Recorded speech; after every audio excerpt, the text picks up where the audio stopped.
What's up? What's going on? How's everybody doing? Hope everyone's doing well. Welcome back to Moonshine Talking. I'm Dan. This is my channel. Uh, Finishing up some editing on different videos that I got coming out pretty soon. I'm working on uh, show recap, another review. Got another review going pretty soon, but I got to wait to get the album. Uh, then just all sorts of whatever random mindless pablum that I got going on with the channel here. But I placed an order with Eddie from Realms of Metal, and he's got his Realms of Rock online store. So I placed an order with him recently. He had a couple things that he had posted that were right up my alley. So I was like, oh hell yeah, I gotta jump on those. So I went, I placed put an order together. Came in the mail. I think I got it on ordered it on a Friday, came in on a Tuesday. Very fast shipping, very good packet, well packaged, well secured, all that sort of stuff. Eddie's awesome. He throws in a bunch of free goodies and extras and stuff like that. So I just figured I wanted to show everybody what I got, maybe talk about it a little bit as best I can, because some of it I haven't actually listened to yet, and other things I'm fairly familiar with. But not gonna, for the sake of time and energy and effort and all that, I'm not gonna go into grand detail. Try not to make this a grand, spectacular, just going over the top, which is ironic because I'm babbling right now and just eating up time. But anyhow, starting off, I got a couple CDs, some records, and yeah, we'll go from there. So first up, I picked up a copy of Tales from the Land of Fire by Kai. Kai is our buddy Paul Kreutz. His band, his one man project, it's death metal. He refers to it as Hawaiian death metal. It's very reminiscent of 90s era Swedish death metal. Very much in the vein of Hypocrisy. I've mentioned them before. He does fantastic work. You can go to his channel here on YouTube and you see all the shorts he does where he's putting together riffs and crafting ideas that eventually form into the songs and a lot of the different songs that you hear him performing. He's putting stuff together for a new album. He's a monster when it comes to creating songs and putting things together. His most recent one that he put out, Less Than a Century, that one's fantastic. Just a great song. I'll post a link to it, but if you haven't checked it out, go check it out. He does a great job. I named this my 20th favorite album of last year. I could have still put Conqueror King, as I mentioned at the time, uh, but technically it came out in 2023, but it did come out in 2024. So if you're not familiar with the band, go check that out as well. Both albums are fantastic, killer stuff. As far as on here, what I'd point out is the opener, "As We Seek Distant Shores," is a great one. "Cannibal Dogman," that's a great one. Uh, "Embrace of Chaos" is really good. A couple of the songs that it's all based in Hawaiian folklore and a lot of stuff like that. That Paul's trying to keep the traditions of his people alive and share and spread it through music, which is a very cool concept, very cool thing to do. Some of the songs are in, I'm just going to say Hawaiian because I don't know if Polynesian's the correct terminology, but regardless, stuff I can't pronounce. So I'm not going to try and pronounce it. But, but again, it's very cool, very good stuff.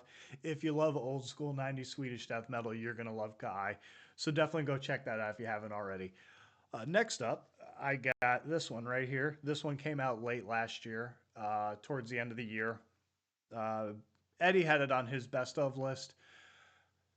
Was gonna get it, and then I didn't get it, and then I want he had copies of it, so I said, you know what, I'm just gonna I'll support my buddy here and go pick it up from him. So I picked up the new Body Count, Merciless, and this is great. I mean, Body Count, if you're not familiar, it's Ice T's band. Ice T, the legendary hip hop MC from the '80s, kind of helped to build up the whole gangster rap genre.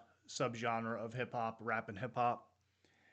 I know a lot of people, a lot of the true heads and all that sort of thing. You all kind of bristle at the idea of rap and hip hop, but I like '90s era hip hop. I grew up on it. You know, it's something that I listened to growing up. A lot of Wu Tang Clan, Cypress Hill, like friggin' some off the beaten path stuff like J. Rue to Damaja and stuff like that. Not so much the West Coast stuff, more like East Coast stuff. Even though Cypress Hill's more they're West Coast too, but you know, just stuff like that. I enjoyed stuff. I enjoy a fair amount of hip hop and rap. And when Ice T came out with this crossover band, uh, it was kind of like, you know, not so much for like cult underground metal people, but for people that kind of drifted between the worlds of rock and metal and rap and hip hop. It was kind of a cool thing. The first album, the self-title, was controversial because the cop killer, the song, it got a lot of negative press. That was particularly in a day when that wasn't the, you know, they didn't quite it wasn't necessarily for lack of a better way of describing it, signal boosted through the media as it is nowadays, the sort of anti-law enforcement sentiment that you see a lot. I mean, back then it was really, I mean, it was frowned upon and it was controversial. It got the band a lot of press and a lot of buzz. The song got banned off of a lot of off the album. My best friend Jeff, he's got a copy of the original. I don't know if he's got. I think he's got the long box version, but I'm not quite sure. But I know he loaned me the CD a long, long time ago, and then after a while, he asked for it back after a few years. So he's got a copy of it. I'd love to twist his arm one day and get his copy of it, but we'll see. But man, going to this one, Merciless, this is great. I mean, it's really, it was a surprise hit for me. Uh, lots of strong stuff. I think as long as Ice T and Ernie C are there, they're pretty much they keep the core of the band together, and it maintains its original elements, its the original spirit of the band.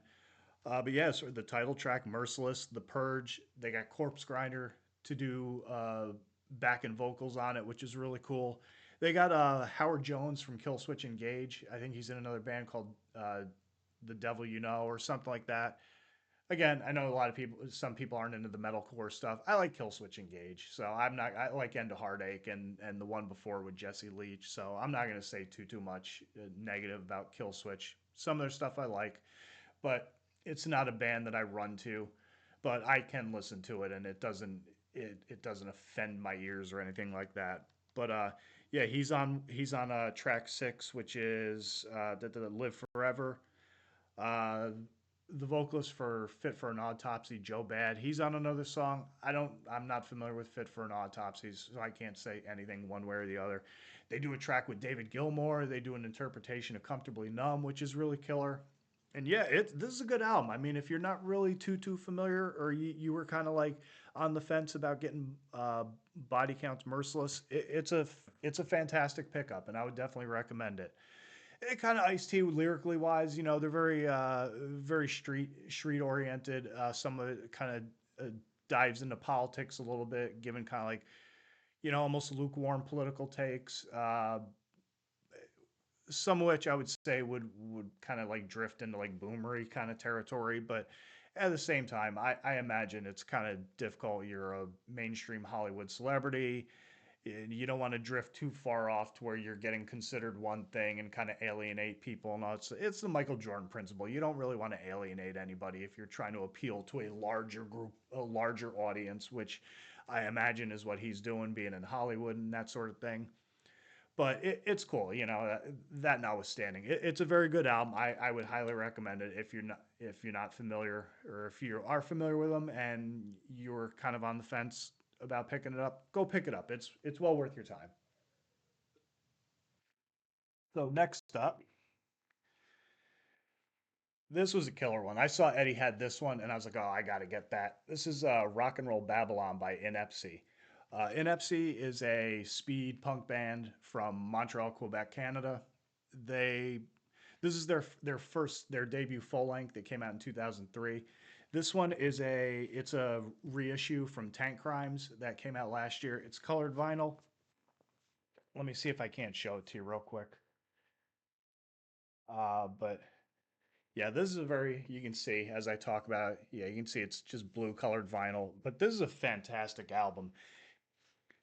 If you like anything that's like a mix of Motorhead, Celtic Frost, any like early era punk, like I would say like Fear or the Exploited, GBH stuff like that, you're gonna like Inepsy if you're not familiar with them. I got into them a few years ago via my Pandora. I was listening. I have a midnight station on there, and they would play a lot of Inepsy. They play a lot of Toxic Holocaust as far as stuff that would be similar artists recommended to you through the algorithm, and that's how I got into them. And there, I don't have any of their stuff, any copies of their stuff. Eddie had a copy of that, and so I picked it up.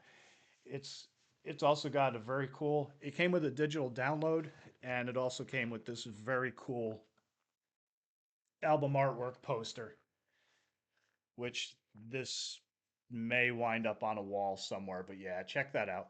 This was actually done by Chani Pelote. I'm probably mispronouncing his name, but that's the guitar and that's the vocalist and guitar player for the band. Another fun but depressing fact about this album is that in 2022, in June of 2022, Steve Bennett, who was also guitar and did backing vocals on the album, he passed away. I'm not sure of what, so rest in peace, Slancha, to that fella. But yeah, this is a good album, a good band. They've split up. There hasn't been any material put out since like 2017 or something like that. But yeah, man, if you're a fan of Motorhead, any sort of old school punk, even like I said, little elements of Celtic Frost in there, you'd enjoy Inepsy if you're not familiar with them. But yeah, check them out, and then if you can, try to get a copy of some of their stuff. It's good stuff. Start shit, pal. So moving on and kind of sticking with the punk and hardcore theme, I picked up a copy of Gorilla Biscuits Start Today. This is a fantastic album. I forget what year it came out. I think it was like I almost want to say my dyslexia is probably kicking in like 98 or 89. I'm not quite sure, but it's hardcore.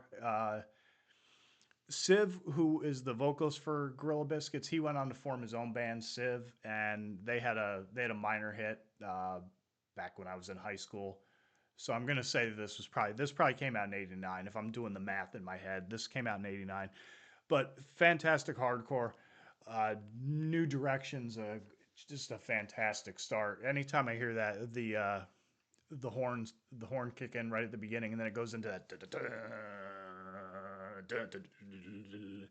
and the bass beat and the that line it always stuck with me. Stage dives make me feel more alive than coded messages and slow down songs. Just killer stuff.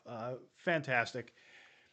You know these two albums in particular. If you're listening to these and you're not moving listening to them, then I have to wonder. We have to check your pulse and wonder if you have a soul. And seeing as I'm not technically a ginger, I have a soul. So I this sort of stuff that gets me moving around a little bit, gets me pumped and that sort of thing. But yeah, good stuff, and definitely cool to have a copy of it. The only copy that I have of it is a dubbed copy that I got from back in the day. I had a skater buddy, Chucky Lanahan, who when I was in high school, I used to work at a deli, and he used to work behind the counter, doing the slicing the deli meat and all that stuff. I used to be the stock and bag boy, and he's super into skate punk, and he kind of got me into the. He knew I was more of a metal guy, so he kind of got me more into skate punk.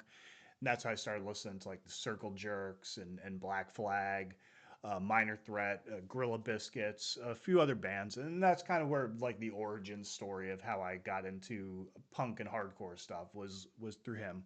Always familiar with the Ramones, a little bit of the Misfits, but that was really kind of like getting to know him and know the stuff that he listened to. That's kind of how I got into it, and that's how I became a fan of the punk and hardcore that I do listen to.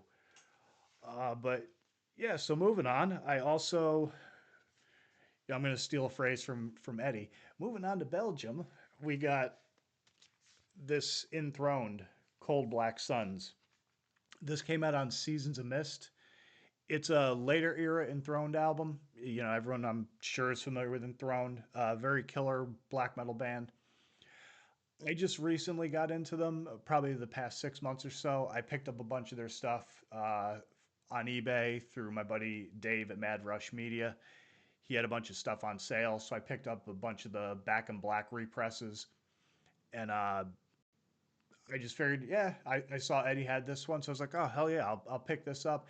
It's later era. The only guy who's in the band that even comes close to being an original member is Nornagest, and he was the earliest he was on an Enthroned album was towards the Skull Throne of Satan. So he's not an original member. One of the original members killed himself. The rest of them aren't in the band anymore. Lord Sabathon, he left in '07, I want to say, if I'm getting my factoids correct. So it's just gonna be interesting to hear how their sound has evolved and how it's sounded from the first few. And then probably in the future, I'll probably do something like I did with the Bethlehem. I'll probably do something where, kind of talk about discovering Enthroned and what I think of them and that sort of thing. But we'll see. I've always got always got ideas in the back of my head and irons in the fire and all that sort of thing.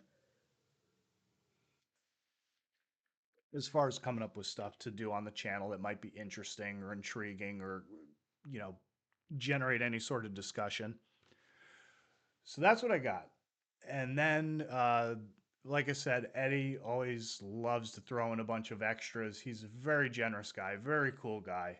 Probably one of the cooler people that you'll ever want to interact with via the internet, finding people through YouTube and all these different like little communities and whatnot that you can get mixed into. But he's very cool. He started his online store because he is very passionate about music, very knowledgeable about music, and this was something he's always wanted to do. A goal of his, having a store. He's trying to get a physical location, a brick and mortar place, which totally support because small brick and mortar businesses to me are the cornerstone and linchpin of the American economy. And I totally support that. I love the fact that somebody would want to open up a record store in modern day. I think the concept of physical media is extremely important. It's something that I'm not a big digital guy. I kind of do it a little bit here and there, but by and large, I would much rather buy stuff physically, have copies of it, it's just a whole thing to it. It's just a whole thing to it. Just having the stuff and being able, to have your hands on it and the artwork and being able to read the lyrics and liner notes and discover other bands, and you just kind of go down what they call rabbit holes nowadays. Just stuff like that. It's just a big part of if you're a passionate music fan of any kind, of any genre or whatnot. This is something that's key to that aspect, to that culture, if you will, is the physical media. That's just my opinion. Other people say, whatever, old man, just screaming at the clouds or pining for days gone by. But that's just my opinion. And Eddie is definitely he is at the front lines of trying to keep that as a thing, and I totally support it. To me, it's a super cool thing to do, and I can't wait to one day walk into his store and go hang out with him and chat with him and do all that sort of thing. But yeah, so moving on. So he very very generously he also gave me, speaking of Enthroned, he gave me a copy of Sovereigns, which is a 2014 release off of Agonia Records, which I'm only familiar with the label because I know that Inquisition does stuff with them. I know there's other bands, I just can't off the top of my head, but Inquisition, they put their most recent album out with Agonia. And yeah, it'd be cool to listen to that too. Sorry if that rattled in the microphone. But that was very cool, very generous. Like I told him, I was like, I'm very appreciative, but he didn't have to do that. I mean, that's just like, I don't know. I kind of when people are nice to me sometimes, but I do appreciate it. It's just very cool. And then he threw in a bunch of stickers and cards and stuff like that. I'm not gonna pull all this stuff out. He threw in, this is also very cool. He threw in a pin that says I speak fluent in movie quotes, which that's probably me to a T. Uh, this is also very cool. He threw in a Vincent Crowley cup, which I was thinking about drinking something in this, but man, this is to me is almost kind of like a work of art. Like I don't even want to wreck it by putting anything in there. I don't know. Maybe if I take up drinking again one day, like use it for that. I probably that's probably not something that's going to happen on the regular. But anyhow, and then he threw in a poster, a Necrot poster. I imagine he got a bunch of stuff, seeing as the Inepsy came off of Tank Crimes. I imagine he probably got a bunch of stuff when he was probably ordering stuff from Tank Crimes, getting a little wholesale thing happening. And then he threw me in another poster from Tank Crimes for Ghoul, which I know is one of his favorite bands. Not really familiar with them, but certainly the little bit I've heard from him, it's cool. I enjoy it. So yeah, that is what I got from Eddie from Realms of Metal. At his realmsofrock.com is the address, realmsofrock.squarespace.com. Definitely go check it out. He's got a great selection. His vinyl is fantastic. His selection there. He also has horror memorabilia, T-shirts, cassettes, CDs. Again, very generous with the extras and the goodies. But and you're supporting a small business, which to me, again, not to get into the politics or anything or my societal worldview or anything like that. I think that small business is important, and that it's just that's one of those things to me that's an important thing, and seeing somebody get to live their dream a little bit, getting to open their own record stores is very cool. I really I love that a lot. It really I dig that. So yeah, anyhow, so that's what I got. Hope you enjoyed it. Hope you enjoyed the video. Uh, Check out any of my other stuff if you want. Go to realmsofmetal.com. Eddie does fantastic work over there. He's extremely knowledgeable about metal. He's super passionate about it. I'd be remiss to forget towards the end here. He is also the official license merchandiser of Vincent Crowley Band's product. He sells the Ashron stuff. He sells the Vincent Crowley stuff. You can pick up Vincent's new album, Anthology of Horror, through Realms of Rock. Fantastic album. Is my number one pick of the year. I would definitely suggest people go out and check it out. Very underrated, very overlooked. It's almost criminal that not more people talked about it. That's just my opinion. Ashron's also getting ready to go out on tour here soon. They're doing a festival, the Prevailing Darkness Festival in Ohio. They're gonna have Mordant Red. They're gonna have Satanist. They're gonna have another band called Church on it. It's at I forget the name of the club, but it's gonna be in Columbus, Ohio. It should be a good time if you can make it out to that. And yeah, that's pretty much that. So, and I'll have links of description, in the description box or the comment section or all that sort of good stuff. But yeah, I'm just pretty much babbling now at this point. So I think I'll sign off here. In closing, everybody have a good one. Everybody take care. It's always cool to have you visit my dumb channel, but I do appreciate it. But as always, stay sick, stay heavy, stay brutal. Always tuck your chin upon impact, and don't forget to breathe. You all have a good one. I'm gonna go grab something to eat because I'm starving. I just worked out a little bit ago, and finally it's cold as crap outside again, and my hair just finally dried up enough to where I can go outside and not catch a cold. So I'm gonna go grab something to eat and go do some more normal everyday activity stuff that I have to do because this is my day off. But anyhow, all right, everybody, take it easy. It's always good seeing you. Always a pleasure. Thank you once again for supporting my dumb channel, and I'll catch you on the next one. Later.